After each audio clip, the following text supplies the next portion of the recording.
یک شخصیت از جمله تابعین بود، یک حکایت میکنه از حیات خودش. میگه من قصد کردم حج خانه خدا رفتم، قصد زیارت خانه خدا کردم، در طواف کعبه بودم، میگه گرد خانه کعبه طواف میکردم، ناگاه میگه در زمین دیدم که یک خلطچه طلا افتاده است، یک خلطچه درونش پر از طلا که 1000 تنگه طلا داشت درونش. میگه اون خلطچه را من از زمین برداشتم. وقتی خلطچه میگه که بجا کنتی، همین لحظه بود میگه صاحب این طلاها فریاد کرد وای مردمگاه حاجی ها، من گفت یک خلطچه طلا ما گم کردم. در درونی او گفت 1000 تنگه طلا هست. هر شخصیت یافته باشه اگر گردانده بودیه، من 30 تنگه طلای حلالی ما براش میبخشم، 30 تنگه حلالی براش میبخشم. شخصیت میگه من فکر کردم، گفتم هر جایی باشه من در حرم هستم، در کنار خانه خدا هستم، باید این چیزها را صاحب شد. از 1000 چیز حرام در 30 چیز حلال برای من بهتر است. گفت گرداند و میگه این 1000 تنگه را دادم، 30 تنگش برای من داد. وقتی حج ادا شد از حرم، وقتی بیرون میشدیم، یک گروه مردم غلام آوردن، غلام میفروختن. بعد از اون میگه گفتم که همین 30 تنگه را به من یک غلامش بخرم برام بهتر است که دوام رفته با من خدمت میکنه، کار ما پیش میبره. میگه این 30 تنگه را یک غلام خریدم، غلام همراهیم به خانه ما آوردم. بسیار غلامی با وفا و محنتی و کارگر بود، من راضی بودم از این غلام.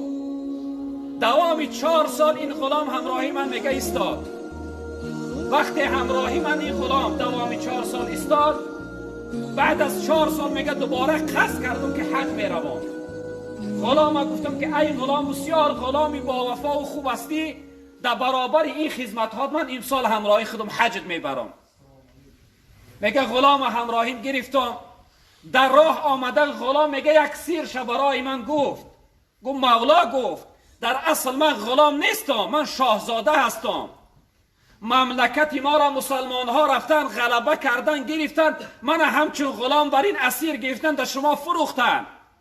شاید اگر ما حج رویم، یعنی در اون حرم پدر و خیش اقرب های من به سراغ جستجوی من آمده باشند. مولا گفت می توانی که من نرخ قیمت به صاحبان فروشی، اختیار داری. گفت وقتی میگه در حرم آمدیم، یک گروه مردمی سیاه ها آمدن، در کنار ما دور زدن، خیش تبار این غلام بودن. میگه غلام نزد من آمد، گفت مولا گفت اینها صاحب های من هستند. پدرم گفت اینها را برای خریداری من رای کرده است. پدرم گفت برای آزاد کردن من 50,000 تنگه طلا رای کرده است. اگر بخواهی این تنگه ها را بگیر من آزاد که، اگر نخواهی اختیار، من غلامی تو هستم.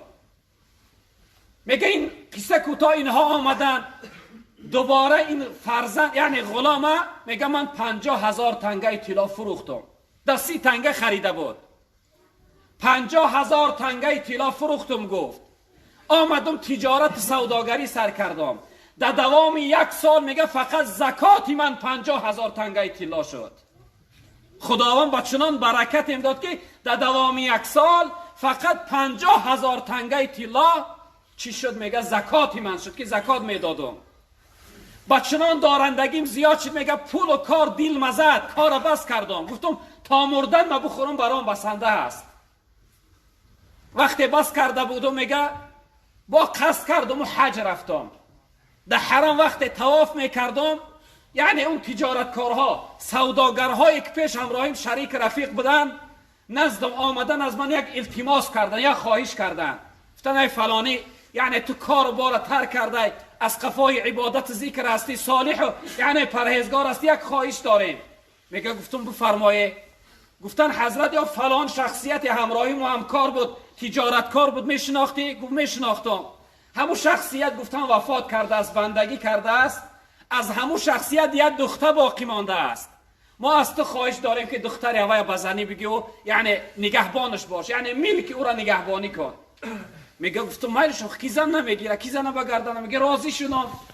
وقتی میگه رفتیم من نکاح کردن، اون مردم میگه یک عادت داشتن. عادت شما می دست وقتی هر شخصیتی که دخترش شوهر میداده است، خیش تواری دختر هر کدامش 1000 تنگه برای دختر میبخشد تا اینکه آینده زندگیش خوب بگذرانه.